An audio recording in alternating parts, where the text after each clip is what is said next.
チームファルコンズが大会前のフェイシットを禁止したということが話題になってます。HATB のインタビューでゾニックはその理由として個人の強さ不足というよりもチームとして噛み合っていないこと、互いのためにプレーできていないこと、使うべき場面で UTT を使えていないことなどを挙げていました。こういったプロチームがパグを禁止するというのはこれまでにもたまに聞いているんですけども、今回はこの禁止する理由をミクロとマクロどっちが大事なんだという視点から考えていきたいと思います。よく打ち合いが強ければ全部破壊できるみたいな話を聞かないでしょうか。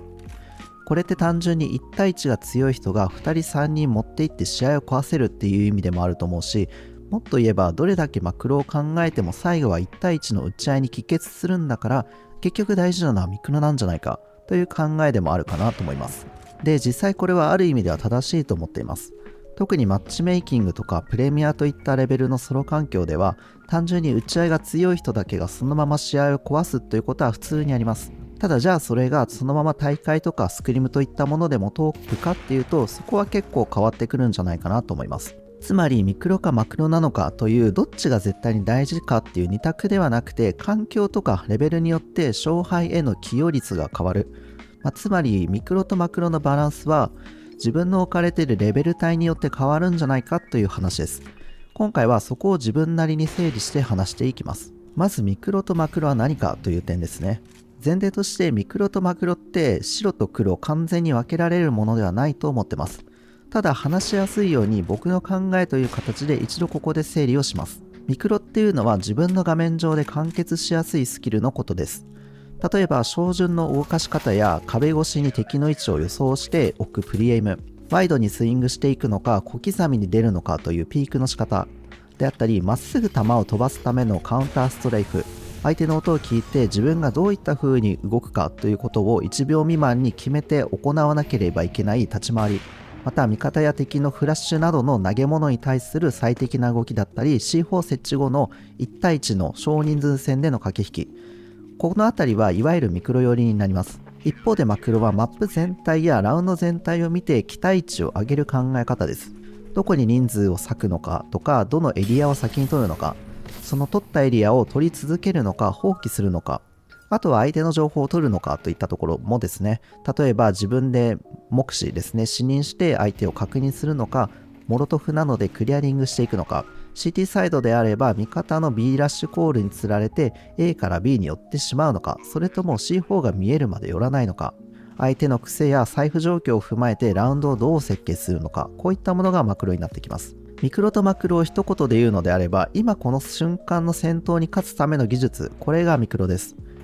そして勝ちやすい状況そのものを作る考え方、これがマクロになると思います。ではまずなんで打ち合いが強ければ全部壊せるという話が成り立つのかという点ですね。で、自分の感覚としてこの言葉が成立しやすいのは、相手が自分と比べて相対的に弱い環境の場合かなと思います。例えば相手がトレードの距離を組めていなくてカバーが遅くなってしまったり、クリアリングが雑で背後を取られてしまうこと、また足音を出さない方がいい場面なのに足音を出してしまっているとか、そもそものエイムの位置がずれている、こういった人が多いレベル帯であれば、単純にですね、1対1が強い人が2人3人と倒してラウンドを壊せます。で CS2 で FPS 慣れしている人が他の FPS タイトルの、ランク戦とかである程度無双ができるみたいな話はよくあるし、これはね、ミクロの破壊力が試合を決めているっていうことだとも思います。ただもちろんこれがずっと通るわけではありません。レベルが上がると相手はクロスを組んで死角を減らしたり、フラッシュ込みで駆け引きを作ったり、有利なポジションも取ったり、嫌なタイミングで攻めてきたり、裏をついてきたりなど、あの手この手を使ってこちらを苦しくしたりしてきます。そうなると単純な打ち合いが強い人、つまりミクロが強かったとしても、そもそもの打ち合いをさせてもらえないっていうことも増えてきます。もちろんこういう不利な局面でもミクロが強ければその局面をひっくり返すようなクラッチシーンももちろんあるし、そういう様子を大会でも何度とですね、皆さん見たこともあるかなと思います。こういったことを考えると、ミクロっていうのは今ある不利をひっくり返す力で、マクロはそもそも不利を作らない力とも言えるはずです。またこの手の議論ってミクロはフィジカル、マクロは頭脳みたいに分けて語られることが多いです。でも実際はこの2つってかなりつながっています。例えば A サイトに入るときでも誰から先に入っていくのか、どの車線をスモークで切るのか、突入のタイミングは相手の想定通りなのか、それとも裏をかくタイミングなのか。これはここまでのマクロの定義、つまり不利な状況を作らないということから言うとマクロの考えになります。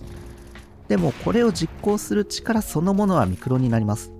マクロ的には良いタイミングで侵入できたとしても、プリエイムの位置とかカウンターストレイフが綺麗でないと相手に倒されてしまうことは多々あるし、仮に A サイトに突入するタイミングがマクロ的に悪い場合、つまり相手が有利になる局面で侵入したとしても、プリエイムの位置とか照準を動かす速さがめちゃくちゃ速くて正確であれば A サイトに侵入成功みたいなことだって、よくあるかなと思います。で、さらに逆に言うのであれば、どれだけエイムを合わせる速さが世界トップレベルで速かったとしても、マクロ的に弱いタイミングで入ってしまうと倒されてしまうっていうこと。つまりミクロとマクロってお互いに連動して自分たちの行動そのものにつながっているはずだし、極論ミクロとマクロの能力が両方高ければめっちゃ強いっていう風になるわけです。少し大げさに言いましたが、このマクロ的な設計ができていれば実際の打ち合いってかなり楽になってきます。で、この設計が悪いと相手からクロスを組まれることが多くなってトレードされやすくなったり、投げ物を持ってんのに投げないからクリアリングすべき箇所が多くなって一つ一つ目視でクリアリングしていくから時間が足りない。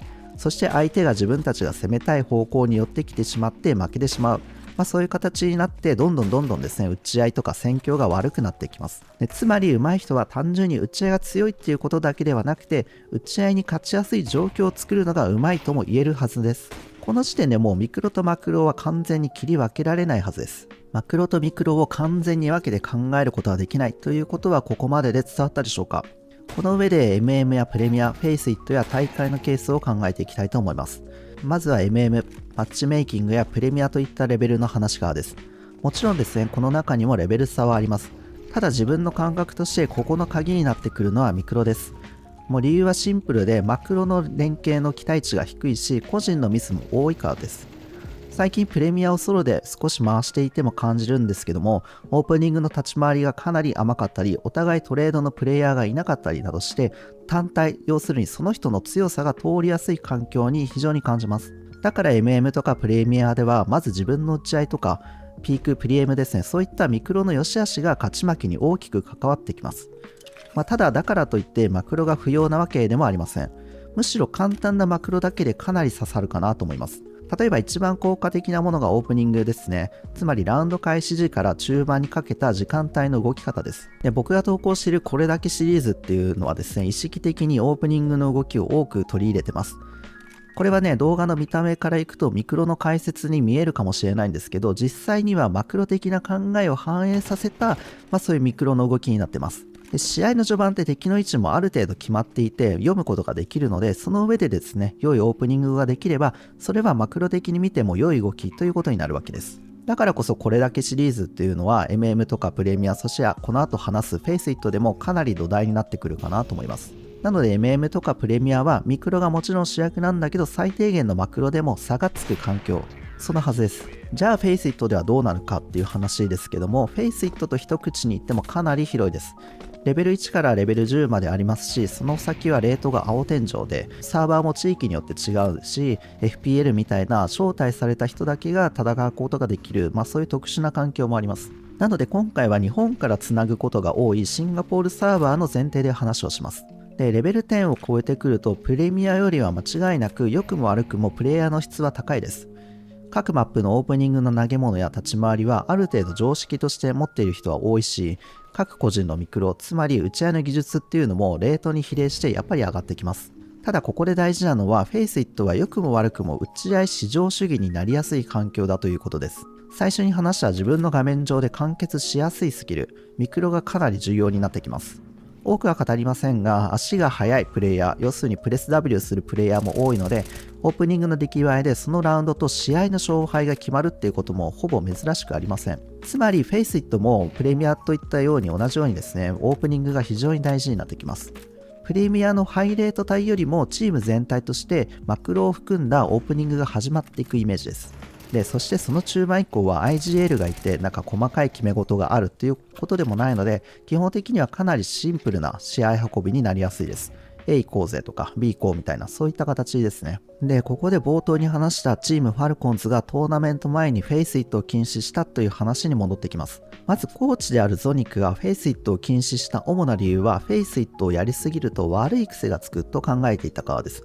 HATV のインタビューでは、この大会、ブラスの大会前に自分がフェイスイットバンを始めた理由として、チームとして最適化できることを探していて、過度なフェイスイットがチームプレーに悪影響を与えると考えていたと説明しています。で、その背景としてゾニックはファルコンズの問題を個人の強さ不足ではなくて、チームとして噛み合っていないということをですね、話しています。具体的には選手同士がお互いのためにプレーできてないこととか、犠牲とか、トレードっていったことが足りないこと、あとは本来自分が行くべきでない場面で次の打ち合いに行ってしまっていること、あとは投げ物を使うべき場面でできてないこと、そういったことを挙げています。で、さらにこういった問題が特にプレッシャーのかかる試合とかプレーオフで現れるとも述べてます。練習だとそこまでは出てこないミスなんだけども、本番ではコミュニケーション不足とかできていたんだけど崩れてしまうっていうことがあったため、この数週間はチームを優先することをかなり強く強調してきたという流れみたいですね。なのでフェイスイット制限はその一環として入れた措置という見方で良さそうですね。で、これが功を奏しているのかっていうことはまだちょっとわからないんですけども、ちょうど今2026年3月28日のブラストのロッテルダムで開催されているプレーオフには進出したんですけども、そこでですね、パリビジョンに負けてしまった。ただこれもね、かなり接戦13の11とかっていうところで負けてしまったので、これはね、ちょっと次回にまた期待はしたいかなと思ってます。で、こういったことからもですね、パグは目的を持ってやった方が僕はね、いいかなと思ってます。前の自由っていうタイトルとか間接的な成長というタイトルの動画でも話した通り、今日は A メインの動きを良くしようとか、今日はオープニングの動きを丁寧にやるとか、そういうテーマをね、持って臨むのが一番いいかなと。で、ファルコンズの例をね、見てみると、これはミクロを捨てるっていう話じゃなくて、すでに選手間で持っている高いミクロを大会用の判断に合わせると。そこで合致させるためにパグを制限してるっていう風に見るのが自然なんじゃないかなと思います。このね、今日は A メインの動きを良くするみたいな、そういう個人でのそのテーマがなくなるっていうか、その人が極限値まで強くなる。つまりファルコンズの選手ぐらいにミクロが強くなると、もはやフェイスイットとかパグは、大会ではむしろ足かせになってくるっていうことかもしれません。フェイスイットはね、ハイレベルのパグではあるんですけども、詰まるところパグですからね。ここからスクリムとか大会の話をね、考えていこうと思います。で、こういった大会では基本的にマクロを設計するっていうところから始まっていきます。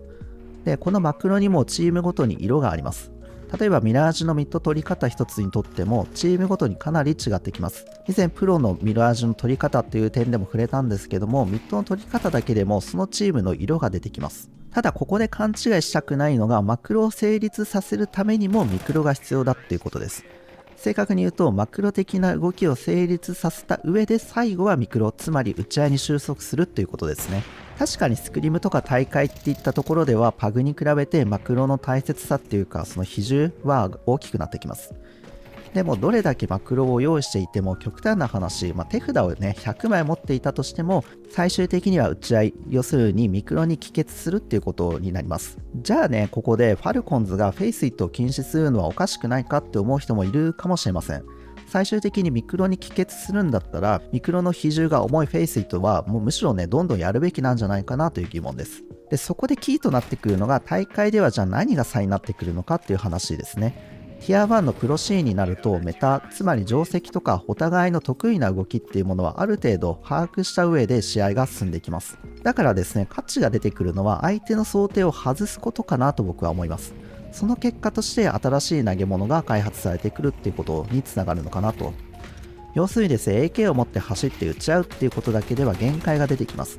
だからこそスモークとかフラッシュを組み合わせたマクロ的な動きが必要になってきます。今は分かりやすくスモークやフラッシュを組み合わせたと言ったんですけども、デモなどでですね、試合を見ていくともっとことは複雑になってきます。それこそ相手の動きを研究して動きの打ち合わせを事前にして実際にそのセットアップを行って準備万端の状態ってなったとしても、最終的なピークするタイミングが本当にコンマ5秒 0.5 秒早いだけで負けてしまう世界です。だからこそフェイスイットを大会前に禁止するっていうのは、こういった最後まで抜かりなくやっていく、いわば大会用に判断を研ぎ澄ますためにも僕はね、必要なことなんじゃないかなと思います。相手との差を埋めるためにパグを禁止して、その時間ね、禁止した時間で仲間内でデモを見て話し合ったりっていう、そういったことが必要なのでしょうか。ただ、これをアマチュアでどう考えるべきかっていう話にもなってきます。